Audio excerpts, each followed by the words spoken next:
Kennedy came in office, and he was just a joy to be with, and everyone seemed to love him. He was nice to us. He was very cooperative. He was very cooperative. He was very cooperative. He was very cooperative. Kennedy was great to work with. His staff were wonderful. They were all smart. They were all bright. Kennedy was great to work with. His staff were wonderful. They were all smart. They were all bright. Kennedy was great to work with. His staff were wonderful. They were all smart. They were all bright. My friend Clint Hill, the one who caught the car, was on the left side of the car near the driver. As he turned to look up towards where the shots came from, he saw Kennedy grab his neck. That's when he jumped off the car and why he was able to catch the car. Clint has told me that when he finally caught the car, it was starting to speed away because the other shots had rung out by this time. And when he finally caught the car, he had 1 foot on the bumper and 1 foot on a handle on the door, on the trunk rather. And Jackie was trying to climb out of the car. Or Clint will tell the story, she was trying to pick up a piece of his skull. But anyway, she was going to go out of that car because Bill Greer, the driver, had floored a 300 horsepower engine. Clint, with one hand holding on, 1 foot, took one arm and threw her back in the car. And people will tell you that she weighed 500 pounds of centrifugal force. And Clint does not remember doing it. When they get to Parkland, half of the president's head was missing from behind the right ear to the middle of his forehead. And Clint takes off his jacket, puts it over the president's head so they could get a picture of that horrible sight. And they go in there, and Clint told me he was dead when he got there. There's no way he could have possibly lived. So when they get to the hospital, they told Clint, go and find a coffin. So he was out looking for a coffin, finally got one, and came back. And Clint told me later that when he came back to D.C., he tried to get the government to pay for the cleaning of his jacket that he put over Kennedy's head, and they refused to do it. Clint retired shortly after. He never got over that denial they gave him of not paying his laundry bill for his jacket. But anyway, the ceremony many of you remember seeing. It was a great ceremony. The night before the burial, I was in D.C., and I went down to Middleburg to get some clothing that Jackie wanted to wear the day of the funeral. And but I was there for the entire funeral. It was very impressive, disheartening to us because we lost a president, and we blamed ourselves. I don't know what we could have done to have stopped it, but we did. We didn't. We failed, and that's the way I still live with that. But the thing is that it's a truly impossible job to do. It's very difficult. It's very strenuous. I had ulcers. Most of the guys had ulcers. You're away from home all the time. Thank God we were young. I've been in 50 states, and I think it's around 70 foreign countries. So I don't even want to go to Fort Worth. I have trouble getting to Allen, as a matter of fact. But travel to me is not part of my life. But it was a great experience. Kennedy was great to work with. His staff were wonderful. They were all smart. They were all bright. And then he was succeeded by someone much different, LBJ. LBJ was difficult, very difficult. Half of the president's head was missing from behind the right ear to the middle of his forehead.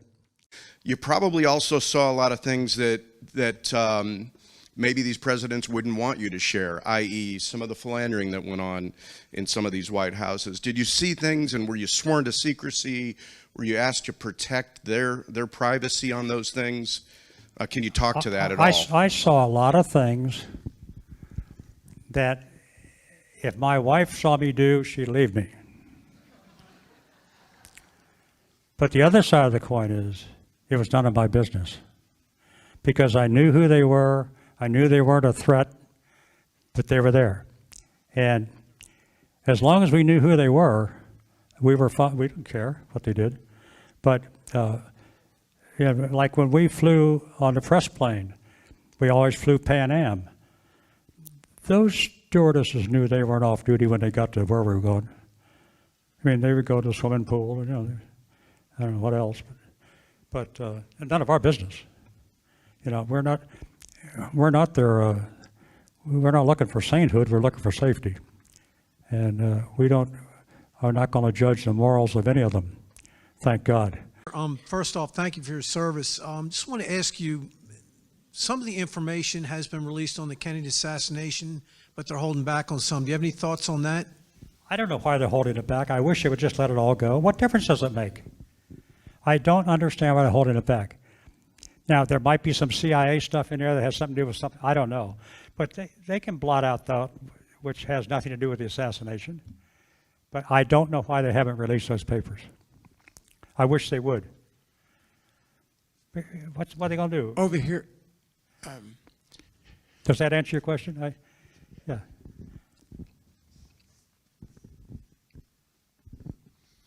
I wanted to ask a question about the dynamic with Robert Kennedy and Jack. So you read a lot about how people perceive that, and that Robert was kind of more tough and more of the enforcer in that relationship. How is that true, or how do people sort of see that? Robert had a small man's complex. He's about that tall. Well, he's taller than that, but about my height. But anyway, Bobby was, he had a mean streak in him.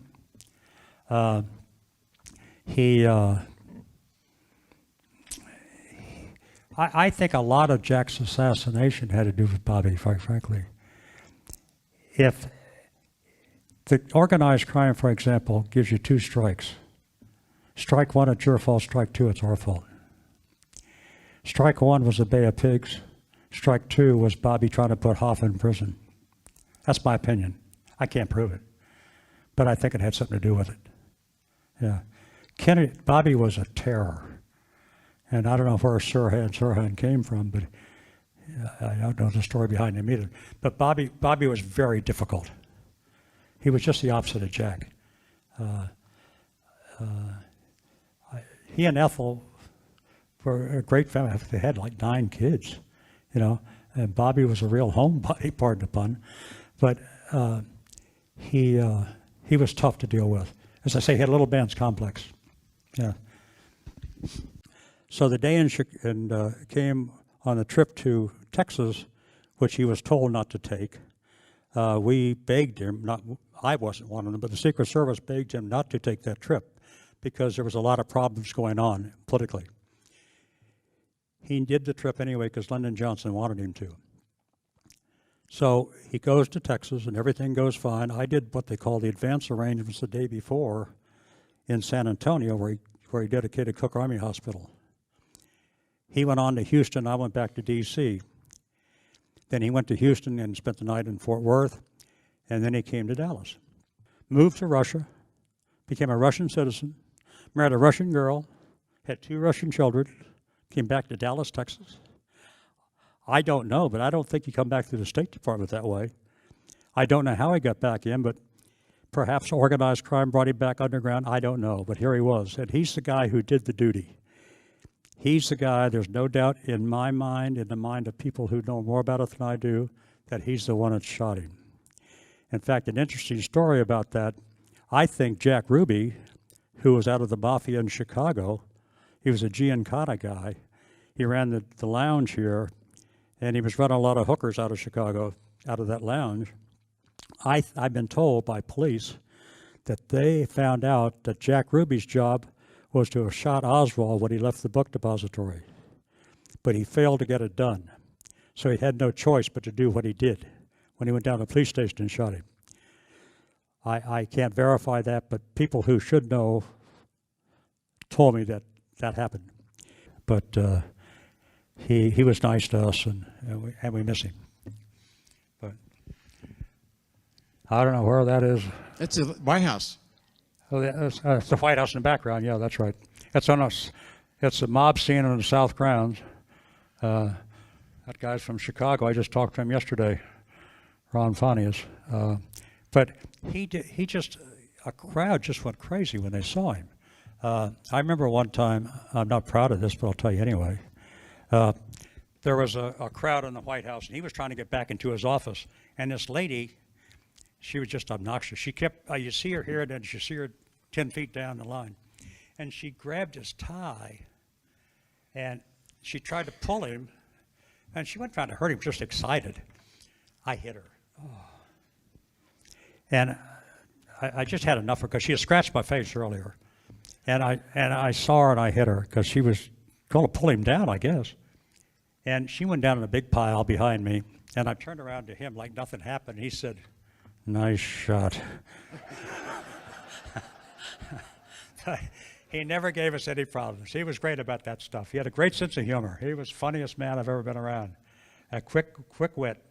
But and Tell us where this is. That's at Middleburg, Virginia. He went to church there. Every weekend in the summer months. That's obviously Caroline. And I think the next picture you see is probably coming out the door is Jackie and John. There they are. And she was about as elegant as you could get. She was just a wonderful lady. Walter is in the back there of the picture. Yeah, look like I'm picking my nose. I think you had a cigarette in your mouth.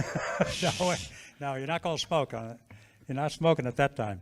But anyway, it was a great 2.5 years with those people. It's a shame it happened. Camelot was real. It was really nice. And some of the places we went were really nice. It's much better than the ranch at Johnson City. Let's stop at this picture. I want you to tell us about your assignment to go get Jackie's hat and what happened on the way back with that hat. The night before Jack was buried, maybe it was 2 nights before he was buried, she wanted a particular hat to wear, and it was down at Glenara, down in Virginia. So I went down to get it. And I'm coming back on a 2-lane road about midnight, and I saw a car in front of me from here to that back of it swerve, and I didn't think much about it. Then when I was probably doing 70, and then when I got there, I saw why it swerved, because they'd hit a cow, and the cow was laying in the road. Well, I tried to swerve to get away from the cow, not to hit it, and my right front wheel went up on it, on the cow, which was probably that high off the ground. So I had my front bumper dug in the cement, and I'm trunk over. And I'm upside down and backwards, and I see lights come. I thought, I'm going to land in that car that's coming behind me. Well, it wasn't. It was a car ahead of me that I saw the lights, because I'm upside down and backwards. And I hit the cement concrete road, and it got so hot in there, I thought I was going to catch on fire. And I tightened my seatbelt and laid down in the seat, and I thought, well, here it goes, because it's going to blow up. What saved my life was I had just filled up the gas tank in Middleburg about 3 miles before that, and there were no fumes. It was all fuel. And as you know, fuel doesn't burn, fumes do. So it didn't catch on fire. It rolled over 3 times, over a fence, into a field, upside down. And I'm trying to get out. I can't get out because it's just flat. So I see a flashlight coming. It was a car I just passed. There were 2 guys from Wisconsin that were going to Kennedy's funeral. And they said, "Anybody in there alive?" And I said, "Yeah." "Yeah, fortunately I am." And I was crawling around in there, and they said, "Well, sit back, we'll break the window." So I don't want to hit the window with a crowbar or something. And I said, "Oh, man, the other window." I said, "Oh, my face and the glass." So anyway, I got out, and they pulled on my feet, and I got blades of glass, you know where. And anyway, I came out of it, and I don't know why I lived through it, but I did. The guy that took me out of they took me back to D.C., and I let him stay. I was single at the time. Let him stay at my apartment, and took him down to the funeral the next morning, and got him a good seat at the funeral.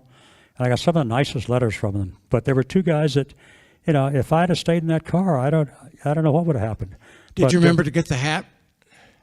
I never got the hat out of the car. But she made it without it. Start up the front and go in the back. Yes.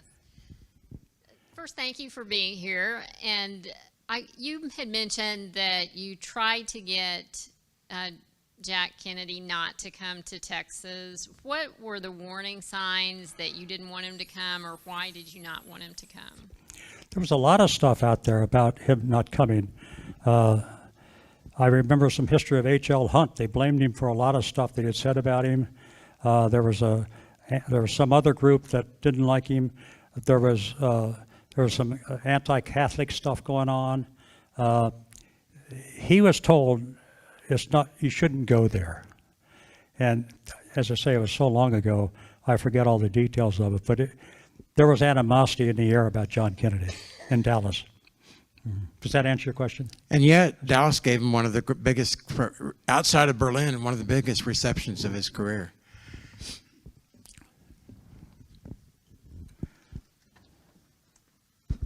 Well, she asked my original question, so I'll ask a kind of a conspiracy question. It's kind of known that LBJ was a little bit jealous of John F. Kennedy. Do you think he kind of maybe conspired with the mafia in any way, or the Russians? He was no, I don't. Okay. Johnson would be the first to duck if something was going on. Coward. Don't put that on the tape. No, Johnson didn't have the nerve to do that. Johnson was big face to face, but that was it.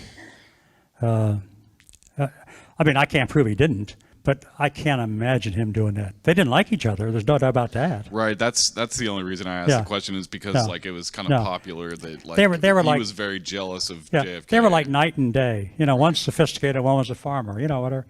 It was anyway. But he took Johnson because he needed Texas, and he got it. Yeah. Thank you for your service. Thank you, sir. Did you know George Hickey? Who? George Hickey? I sure did. He was driving a follow-up car the day of the assassination. I've known George quite well. And have you ever read Mortal Error? Pardon me? Have you read Mortal Error?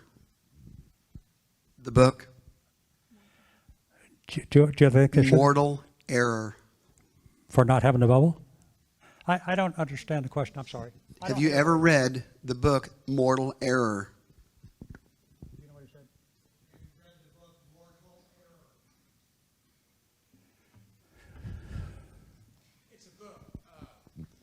Oh, have I read the book Mortal Error? Yes. I'm sorry. No, I have not. Who wrote it? What's it about? Just so I know. Is about the theory that George Hickey was involved in the assassination quite by accident. Yeah, I know that story. Yeah, Interesting. it killed. George Hickey died of a broken heart because of that story. Yeah, yeah. George Hickey was a driver, but he wasn't driving that day. He had the AR-15 in the back seat, and George Hickey, no, of all people, no, that's the cruelest thing anybody could ever say. There was a little bit of concern about Dallas. There was a lot of concern about Dallas. In fact, there were people that recommended he not even come to Texas. And I was not privy to any of that stuff, but I know it. But there was a lot of problems in Texas because they just didn't like him. And we had before I came to Texas for his visit, I had done the preparations in Miami about 2 weeks before that, and it was horrendous because he was going to come in by car. We had to bring him by helicopter because there were so many Cuban refugees that were just angry with him, and they wanted to get back into Cuba, and it was a mess. It was a very difficult trip. That was the most frightened I had been as an advance agent trying to protect him in Miami because it was coming from all sides.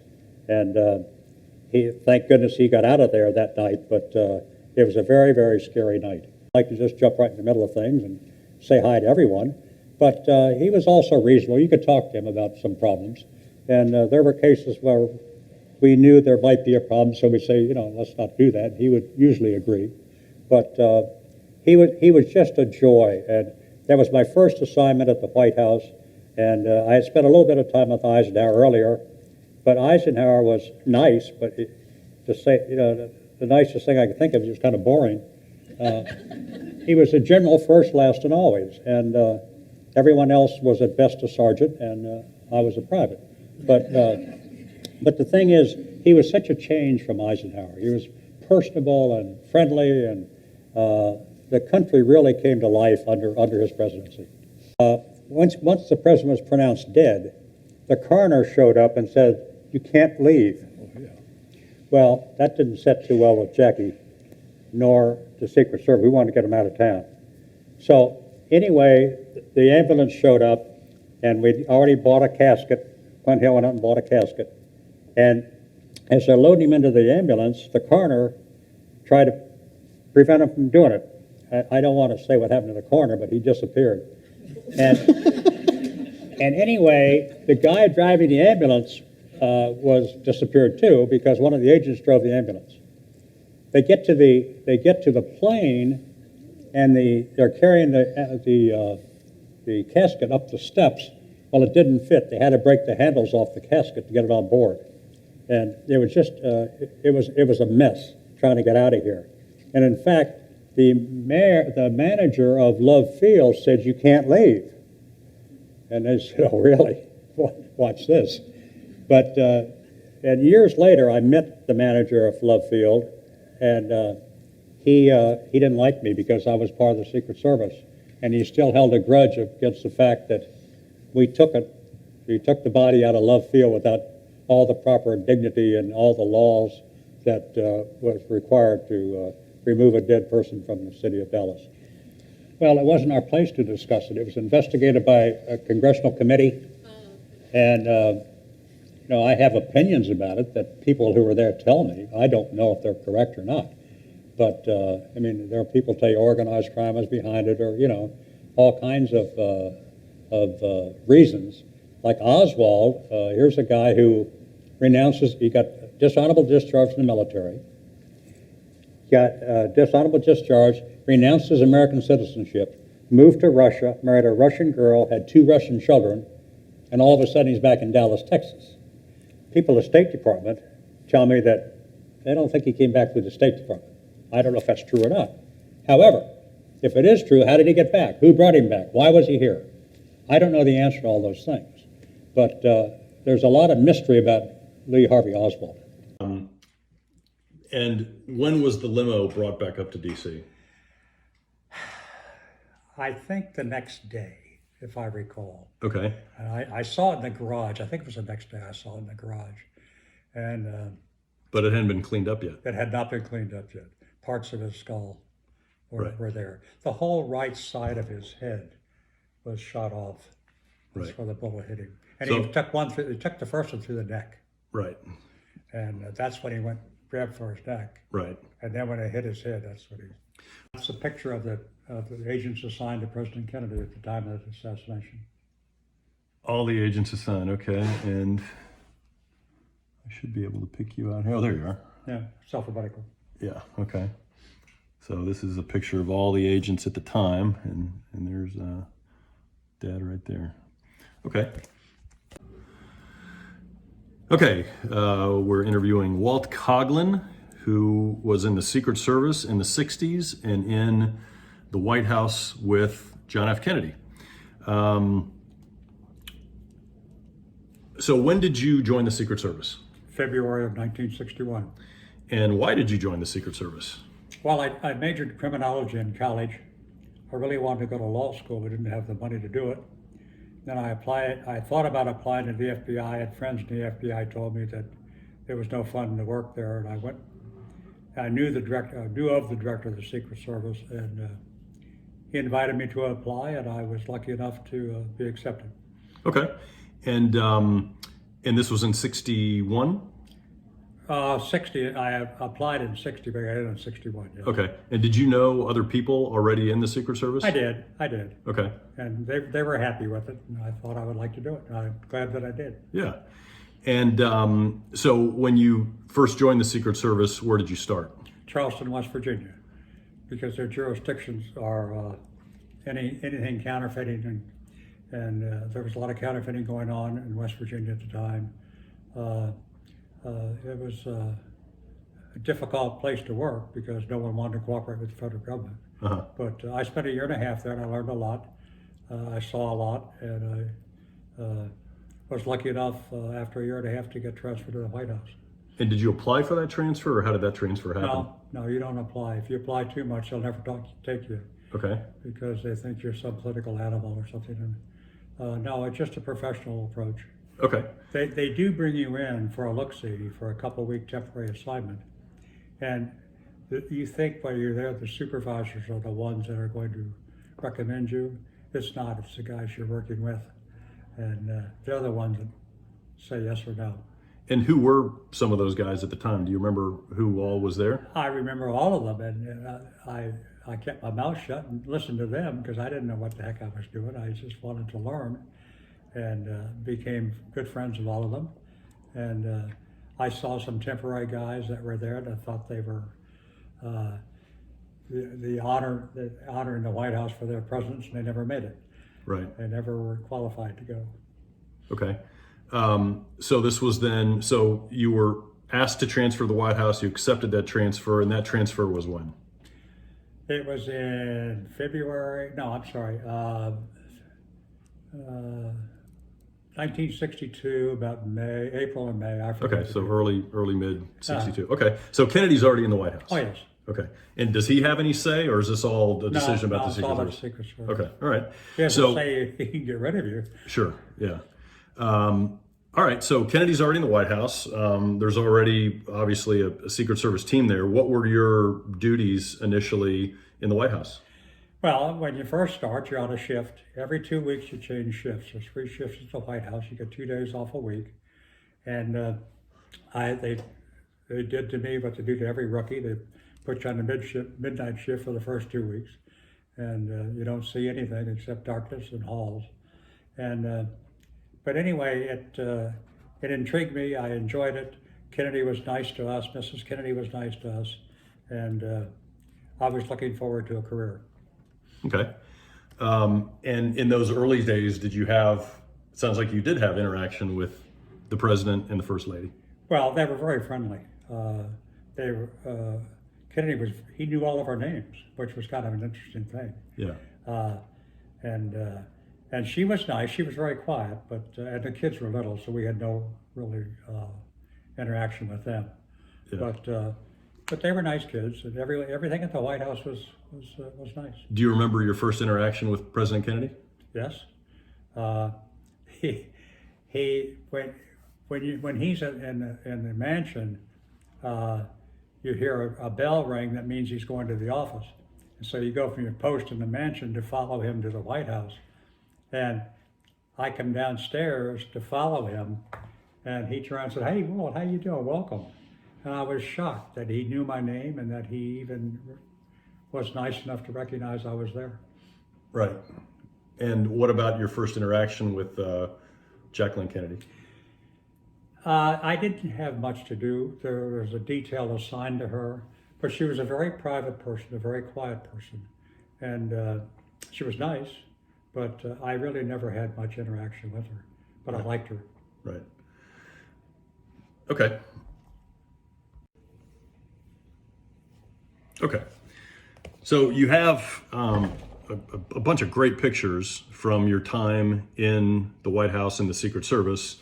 And we'll just go and hold up some of these pictures. So this is looks like a signed picture of Kennedy that he gave you. And Every agent who came to the White House, the first thing he wanted to do was meet you. He was well aware of your name, and you walked in and he gave you a signed autograph picture. oh, wow, that's terrific. Okay. And you'd mentioned that the kids were young. Do you remember what year this was? I don't, but shortly after I got there, probably 62. 62, 63. So you're right. The kids there's a picture of the family. And the kids, as you can tell, are very young. All right. So here's a picture. Here's you right here. Mm-hmm. What's going on in this picture? It's just a group of people on the south grounds of the White House, and they kind of got out of order. Kennedy had a great reaction from people. many times they got out of hand, and that was one of those days. So this is on the grounds of the White House? South grounds. And he, obviously, they let people in and he wanted to come Yeah, out and and it was speak with roped them? off, but they just went crazy when they saw him. He was the only president I was around that had that effect on the population. Interesting, okay. And how many other agents are in this picture? Let me see, there is 1, 2, 3, 4, and there's some out of, I can see 5. Okay, There's probably 8. all right, There's some ahead, there's some behind, there's some behind. okay, Behind him and behind all him. right. Neat. So here's you, and who's, can you tee up this picture? So here you are right here. Obviously that's Kennedy. Who else is in this picture? Oh, Adlai Stevenson was Secretary of State, and that was taken at the United Nations in New York City. Okay. So this is 62-ish, probably. 62-ish, yeah. Okay. Maybe early 63, I'm not sure. All right, interesting. And then we got a picture here. Which one is this? Just a typical stop. I don't know where it was at this time, but that little girl there didn't want me to hold her back, but he was, anyway, that's what it is. Just a crowd control effort Right. at a stop somewhere. And he's just out kind of mingling with the people. Every here, time he here got you off are his right airplane here. or helicopter, he would mingle with the people. Okay, well that's great. Another great picture. All right, so here you are here. Who's this? I don't recall. It's another picture just off the elevator, off the helicopter that was there to greet him. I don't recall who it was, but that's what it is. Do you remember where this picture's taken? I don't. Okay. All right, and then let's see. You got. This is when he was on a trip that he took a lot of trips, but this was in South Dakota, and this man here is a guy named George McGovern, who was running for the Senate. And there's part of his cabinet there, and this was at Owyhee Dam in South Dakota. And there's you right there. Uh-huh. Okay, keeping an eye on things. Uh-huh. Great. All right. All right, so let's do this one. So here's, looks like at a church. It's a stop in England, Okay. and he wanted to meet the pastor, and the pastor came out to meet him, and here I am right here in a body, and we went through Europe, we went through Berlin, and it was a wonderful, wonderful trip. That's great. That's a Where neat the picture. crowd went crazy back here. All right, so here's another picture. Is this outside the White House? Yes, that's the South grounds again, where it's just people got out of hand. And, Yeah, it looks kind of like a mob scene. yeah, and they, I mean, sometimes they just got mad because you pushed them back, and it was tough. He was a tough one to guard because people loved him. Yeah. So there's you. Looks like you're keeping him away from the crowd there, doing your job. It looks like a few other people, but yeah, people look pretty crazy in that picture. Yeah. Interesting. Yes. Okay, so let's just. All right, so we've got some more pictures here to go through. Here's another picture of you and Kennedy. Looks like you're on the grounds of the White House again. South grounds of the White House, yes, and there's a White House police, and he had a tremendous response from people. They loved him, and he loved them, and he always, every time he went into a crowd, it was the best. Yeah. All right, so what's going on in this picture? I don't recall where it was, but it's the same type of thing. It was on a trip somewhere, and he got off his helicopter, and instead of getting in his car, he always went to the crowd. Okay. And he got, here's an agent, there's an agent, there's an agent. Is that you? Yeah, that's you right That's there. right. Uh-huh. That's Dad right there. All right. And let's see. Where's this one? Point Mugu, California. And he just made a helicopter stop on a trip to California. And we went from there, and I forget where we went, but it was a political stop in California. So this is all still 62 probably? Oh, yeah. Okay, 62. all right. And all right, so here's a picture In Washington, D.C. in D.C. There's you back there, it looks like. This is me on the follow-up car. And this is the Prime Minister of Ireland. It was an honorary parade for him. And Is that Kennedy next to that's him? Kennedy next to him, but and that's of course the Secret Service in the front seat driving a car. But that's me on the follow-up car. Okay. Interesting.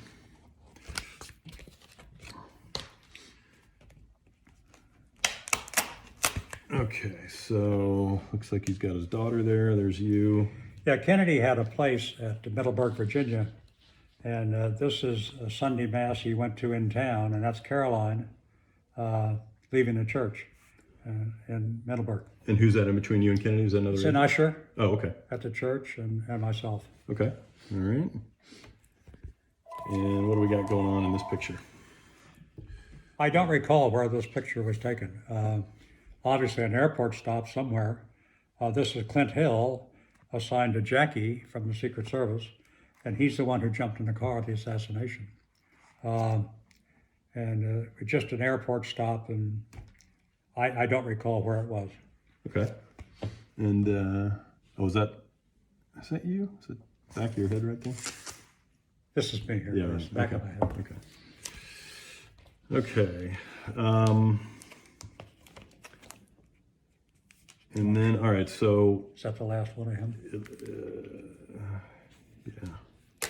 All right, so. I don't recall how many foreign countries I've been to with him, but a lot. And at the time, I was single, and so I was always one of the advance agents, which was fun because you spend 8 or 10 days in some nice cities and some horrible cities. I mean, going to Ireland was pretty nice, but going to Mombasa, India was not nice. Just a tragedy of poverty. He traveled a lot, and it was enjoyable times. And what are some of the more memorable, you talked about India. I believe you've met, or Kennedy was with Indira Gandhi. I met Indira Gandhi in India, yes. Wonderful lady. She was the prime minister at the time. And the people in India loved him. It's just, I was not ready for the crowds that I saw. They talk about overpopulation. Boy, that's the place to go see it. Yeah. People begging in the streets, hungry in the streets. And it was tragic. I felt sorry for them. What were some other notable trips that you made? I mean, did you go to Vietnam with him, with Kennedy? No, wait a minute, I went with Humphrey. Okay. What were some other trips overseas with Kennedy? That whole European trip we took was wonderful. Ireland was wonderful. Oh, they just loved him. I don't know if anyone that lived in Ireland at the time didn't come out to see him. Crowds were nice, but all they wanted to do was touch him. And he was happy to be there, and we all had fun, yeah. Where else besides Ireland did you go? Do you recall? Oh yeah, we went to Paris, we went to London. God almighty, where didn't we go? Italy, went to Rome. And I assume Kennedy met with all the heads of state on all those trips. He went with the heads of state. He met with the Pope in Rome. It was just a wonderful experience for a guy 26 or 27 years old to see the world. Yeah. Interesting. Okay. All right. So let's talk about the trip to Texas in November of '63. So when did you find out or know about the trip to Texas in November of '63? Well, they always kept a schedule for us, and they were probably 6 weeks ahead in scheduling. Sometimes they were canceled, sometimes they weren't, but Texas was on the schedule. And being single, like I said, I was one of the guys that was always out in advance. And I drew the advance trip to San Antonio. So the trip he went to Texas, he went to I think he went to Houston first, if I recall, then to San Antonio, and then he spent overnight in Fort Worth on the 21st. From the Fort Worth, he drove to Dallas, had a throng of people. I was not there, but I've seen films of it. People just lined the streets. A few animosity signs, but he was very happy with it. Went all through the middle of downtown Dallas to throngs of people, and he came to near the end of the parade where he was getting ready to go hit the interstate to go to a luncheon stop, and we went by the book depository, which was just a lonely building in the middle of nowhere, and the shot rang out, and he was dead when he got to the hospital. So, but you weren't in Dallas. But I was you did, not in Dallas, So you no. did the advance work. Were you in Houston? Did you No, do the San advance Antonio. work? Oh, so you did the advance work in Houston. What does that mean? The advance work. What was involved in going to San Antonio? Well, you have a copy of the president's schedule that you take with you. It's 2 or 3 agents will go as a team. They will meet with the local police, the local authorities, the host committee, get their desires, what they want. Sometimes we wouldn't let them do what they wanted to do, but for the most part, we tried to help them. And in all those cities, it was just a political. It was a political trip, and because he was going to run for re-election, and it was a good trip until we got to Dallas. Yeah. So you were in San Antonio, and then did you come to Fort Worth or Dallas before going back up to DC from San Antonio? No, I went back to D.C. From San Antonio. From San Antonio. Okay, so San Antonio was the 20th or 21st, I think so. Yeah. and then 21st. then he came to Fort Worth, Kennedy. Overnight, I was not there. Yeah, and then Kennedy Dallas. went to Dallas, and then of course the assassination occurred. Uh-huh. So, okay, so it was what, November 23rd, 1963, that Kennedy was assassinated, right? 22nd. 22nd, okay. And you've got photos of, like here's Like he lay in here's state. him laying in Capitol. state. This is at the Capitol. That's This very- is the funeral. Are you in this picture somewhere? I don't know. I think I am, but I don't know where. Yeah, we'll figure it out. I see on the Yes. next picture. I see Bobby Kennedy there. Yeah. I'm back in here somewhere. It's not important. Okay. Yeah. So what are they doing here? Moving the casket from burial site. to the burial site. Okay, to Arlington Cemetery. All right, and then here's a picture of John saluting it. yeah. Well, and here's you. So this is the casket being moved. Yeah, this is me. Casket coming out of St. Matthew's Cathedral after the funeral. Okay, so this is after the funeral. Okay. Uh-huh. That is the funeral. And then John came down, and that's where he saluted the casket. Yeah. All right. So another powerful picture. Oh, here we go. So this is. That's a picture of the agents assigned to President Kennedy at the time of the assassination. All the agents assigned, okay, and I should be able to pick you out here. Oh, there you are. Yeah, self-alphabetical. Yeah, okay. So this is a picture of all the agents at the time, and there's Dad right there. Okay. All right, so let's talk about, there's a lot of, there's been movies, there's lots of theories about the assassination, some conspiracy theories about the involvement of the mob, about the involvement of the Russians, about multiple shooters. Kind of, let's go back to the assassination. So you're in D.C. Mm-hmm. How did you hear about it? Radio. Really? So it was on the radio. You heard it, and Shots have been fired in Texas. okay, That's what I heard. okay. And what were your initial thoughts and feelings? I went immediately to the White House. So you weren't at the White House at that No, I was moment. home. I was off. Okay, And I went immediately to the White House, and what can I do? right, And there was probably 20 other agents that were off that day that also showed up. right.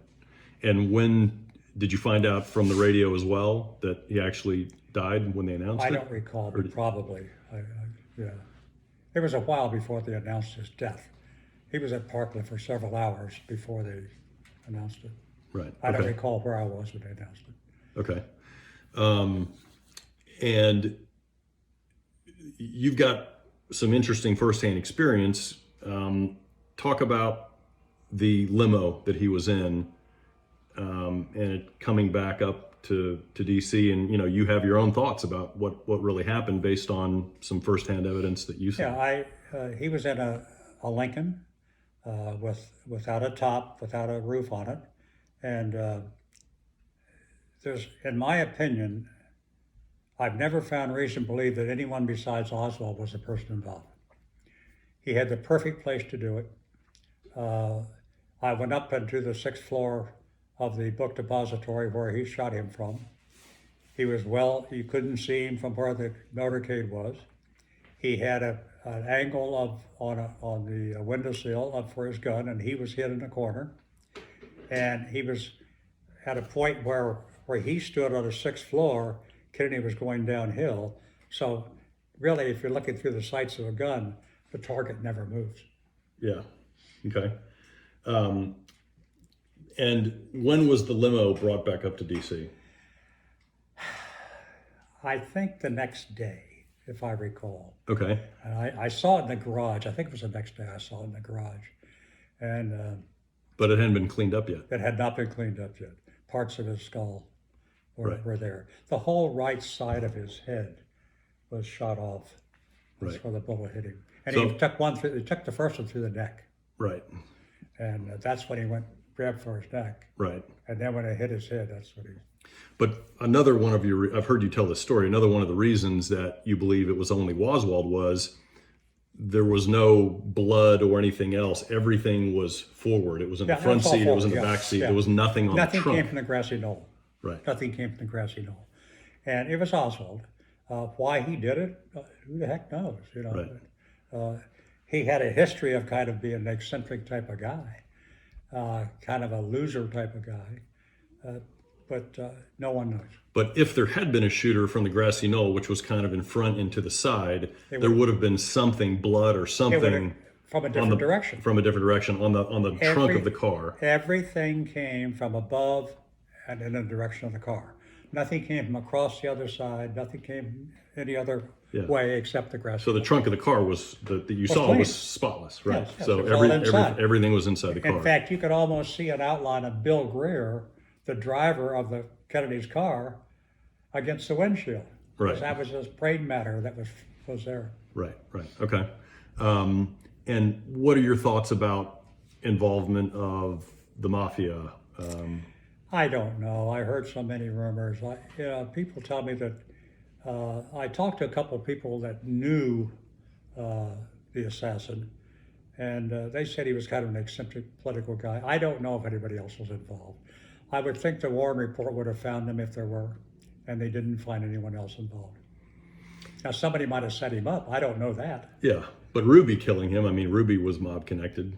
No, Ruby was just a. Ruby was a different type of guy too. He worked at a pool hall. And, Okay, all right. So he liked JFK. He was a fanatic JFK fan. So, there are theories that the mob felt betrayed because Kennedy, he arguably won because of support in Illinois of organized crime. So is it true that, or in your opinion, that the mob felt betrayed, or was there any evidence to suggest that? I have no way of knowing the answer. Okay. All right. So Kennedy's killed. Lyndon Johnson becomes. In fact, I'm going to stop here and pause it. All right. So in late 1963, Kennedy's assassinated, and Lyndon Johnson, the vice president, is sworn in to become the president. That's right. So at that point, you continued on the White House detail I did. with Johnson. Okay. I was assigned to Johnson the whole time he was in office. Okay, so here's you, obviously. Here's Johnson, and where is this? And is that That's at the mass at the cathedral after his burial. after Kennedy's burial? Okay, With Archbishop O'Boyle, okay, the Archbishop of D.C. all right. And here's an interesting picture of you in the White House with Kennedy and Humphrey, Yeah, or Johnson and Humphrey rather, and Truman. and Harry Truman. Okay, This was in Kansas City. When I was assigned to Humphrey, Johnson and Humphrey went out to see President Truman in Kansas City at the library. And that's me holding the door shut because all the press wanted to come in and they said no, and I drew the short straw. okay. So you were so how long were you with Johnson? From the assassination till the election. From Okay. November till when? October, about a year. Yeah, to I guess January of January. 64, right? Yeah. Okay, yeah. so the election and then, okay. Yeah, but I went with Humphrey when he was elected in November. In November, okay. So you were reassigned to Vice President Humphrey when Johnson was elected in the 1964 election. Vice President Humphrey was his running mate, and I you was were assigned- assigned to His detail. Hubert Humphrey, okay. So here, it looks like another picture of you with Johnson. I don't know if this is pre-Humphrey or not. I don't know why this, I don't recall this. It was a mass at the cathedral in Washington, D.C. And I don't know why we were there. I honestly forget. What? Yeah, there's you. Rufus Youngblood, Who's Rufus Youngblood? Who was that? an agent that, Oh, okay. that was very close to Johnson. Oh, got it, okay. In fact, he was a pain in the ass. Pretty cool. All right, so here's another picture of you with Johnson and Lady Bird Johnson, the first lady. Uh-huh. That's at their lovely ranch in Texas, and quite different from Kennedy's place in Hyannisport. But we went to the Briar Patch when we go to Texas on that Okay. place All right, and here's a picture of you and Johnson. with President Johnson. Yes. Right. Where's that at? Do you know? Same. It was somewhere in Texas. I'm All not right, and he sure. put a. He signed it for me. Yes. Yeah, Uh-huh. that's nice. Yeah. That's a good picture. He was nice, but he had a very short. He had just a short temper, and he didn't like anyone in his way. He was a very big man, and he resented the fact that somebody told him what to do, because he always made his own decisions. Anyway, but we lived through it. Okay. All right. Well, here's a signed picture of you and Humphrey. I guess you went to the Humphrey detail after that election. I was assigned to the Humphrey detail from the Johnson detail, and I was with him the whole time until 1968. Okay.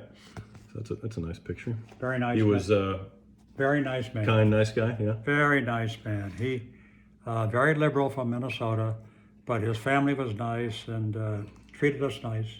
I never had any problems at all. If I asked him not to do something, he didn't do it. And he would say, "Is it okay?" And I'd say, "Yeah." You know. Like what?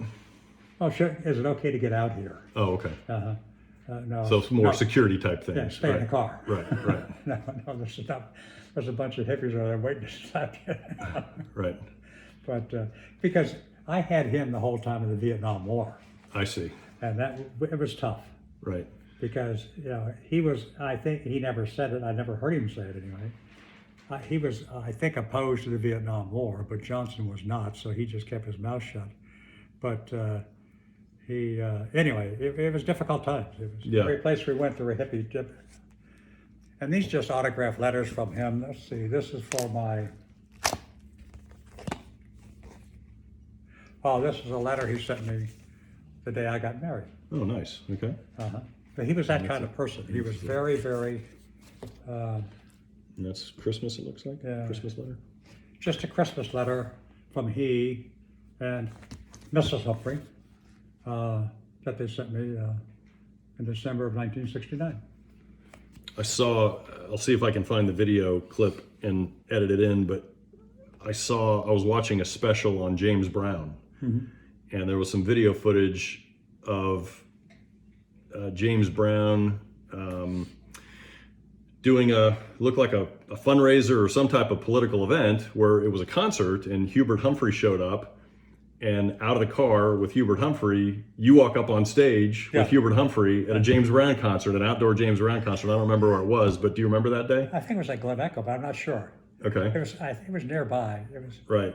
somewhere in the D.C. area. Yeah. So that was quite a surprise to see you come out of the car with Humphrey and get up on stage with James Brown. I got up on the stage with a lot of people. Yeah. Who else notable? Do you remember? Oh God, yes. You know, if he was on the stage, I was behind him. Right. Yeah. Do you remember any other specific people or? Every place he went. Yeah. You know. Okay. So Queen here's- Elizabeth. Okay. All right. Oh, this is just, we were somewhere in Indianapolis. This is my sister and her family.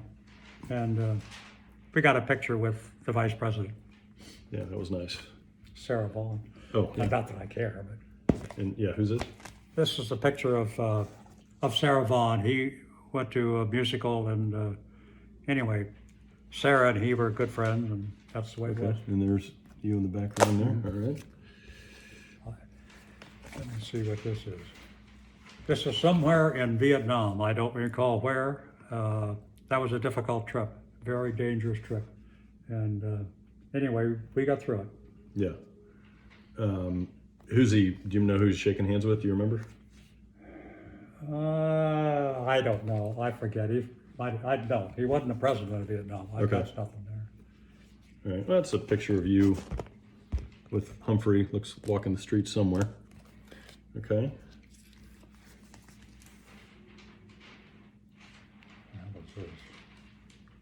I don't.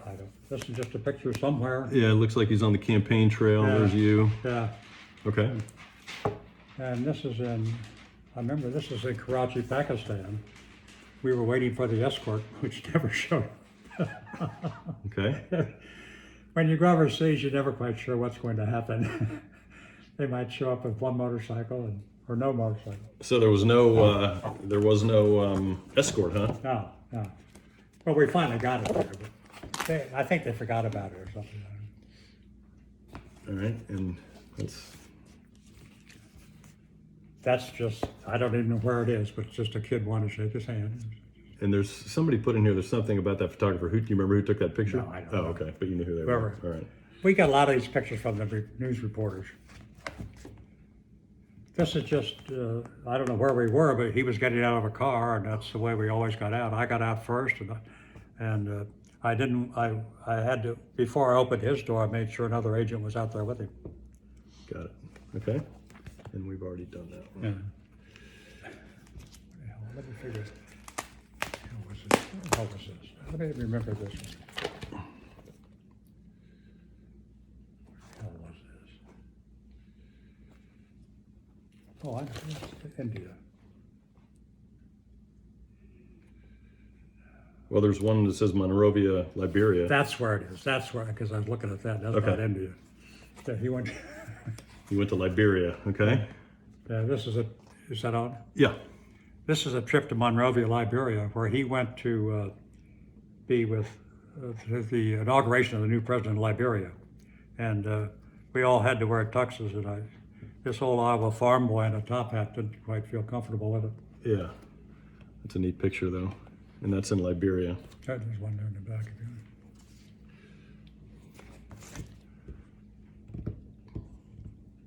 What do you call these people? The wear the caps. What are they? Oh, I don't know. Anyway, so he was with He was them. at Innocence of Parade on Pennsylvania Avenue, Okay. and with Johnson and Humphrey. There's Johnson, there's you, there's Humphrey. Okay. Mhm. That's an interesting picture. Is that Westmoreland. Westmoreland? Yeah. Is that in Vietnam? Yes. This picture was taken in Vietnam with General Westmoreland. He was very nice, very effective, and was easy to work with. All right. Obviously, you're packing. I'm Maybe you packing. always were, but Yeah, looks like it was maybe a little warm over there at the it was time. very warm over in a lot of Yeah. ways. Yeah. We could hear a lot of bombs. And Early in the Oh, yeah. background when you were there. Okay. Yeah. And what was the purpose of that trip? Do you recall? Just supporting the troops? That's what it was. Yeah. Okay. Uh-huh. All right. And no one knew where we were going when we left. This is also in Vietnam, and this is at the embassy. And we had just taken a mortar round. I don't know if we took a mortar round, but there was a mortar round that came near us. And we got inside very quickly. Interesting. Wow. You can So see this is the- right before or right after the mortar After. run? Right after the mortar run? Okay. Yeah. Wow. And you can see the look on our faces. We're kind of thankful to be in the house. Yeah.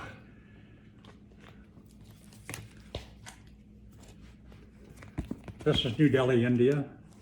That's with the ambassador and his wife, and I don't recall. Oh, I guess it was Shastri's cremation. That's what it was. Shastri's cremation while we went there. Okay. That's, That's oops. yeah, that's just another, do you remember where that one is? I don't know who it is. It's nothing important. Okay. That's just another Yeah. picture of you and Humphrey there. Good picture. I'm trying to remember where the hell this one was. I think this was in, I don't know where it was. It's all right. They looked like the British people. This was somewhere overseas with Humphrey, and a nice crowd and everyone was friendly. Yep. Back to Vietnam in the winter, cold, cold, cold, but everything went well, and it was a scary place to be. Yeah.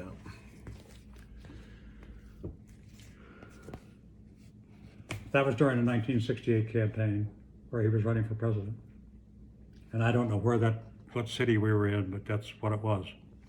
Okay. And that's him during the campaign in '68 giving a speech at the University of Texas. Oh, wow. Okay. My soon-to-be alma mater. Just another picture from Vietnam. I've not seen that. I don't recall what it was all There's you about. back there. We had a helicopter ride up near the front lines. I fought like hell not to go up there, but I lost. And this guy was the ambassador. And he said, no, we have to go, we have to go. And then when we took off, the son of a bitch went on the plane. He didn't go. Okay. That's just Russ, Eddie, and I. Yeah. Looks like a formal event.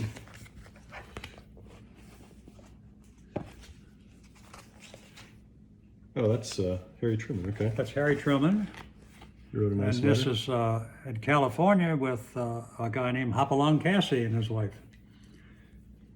the famous cowboy. Okay.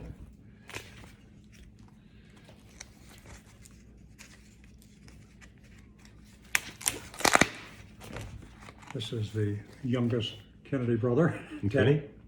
And that was taken in Hyannisport, I believe. Want that? Probably, were you still in DC at the time? Or was this I later? think so. I don't recall. Okay. That's somewhere with Humphrey, and I don't know where it was. Okay. And here's, how about that one?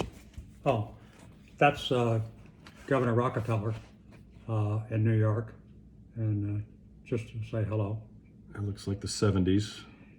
Yes, I forget when it was, but anyway. No, he ran for president, didn't he? Or ran for, I think he came to Texas as a candidate. I think it happened in Texas, but I don't recall. Okay. And there's President Ford. Yeah, so this is- He visited Texas.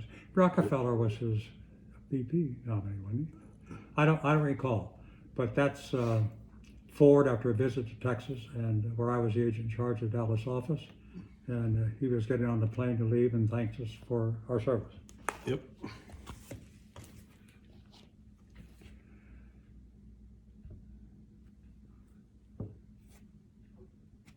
This is taken, it's a picture of the guy who shot Oswald.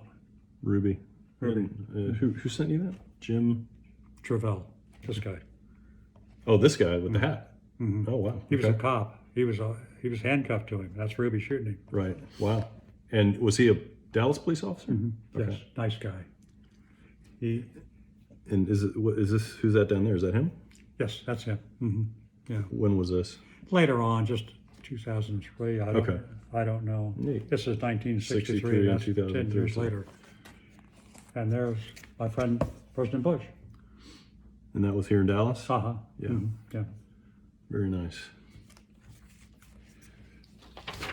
Want that for any reason? Sure. Yeah, I mean, this is just a copy of Death certificate. Kennedy's death certificate, a photocopy. Not an original, but an interesting piece of memorabilia.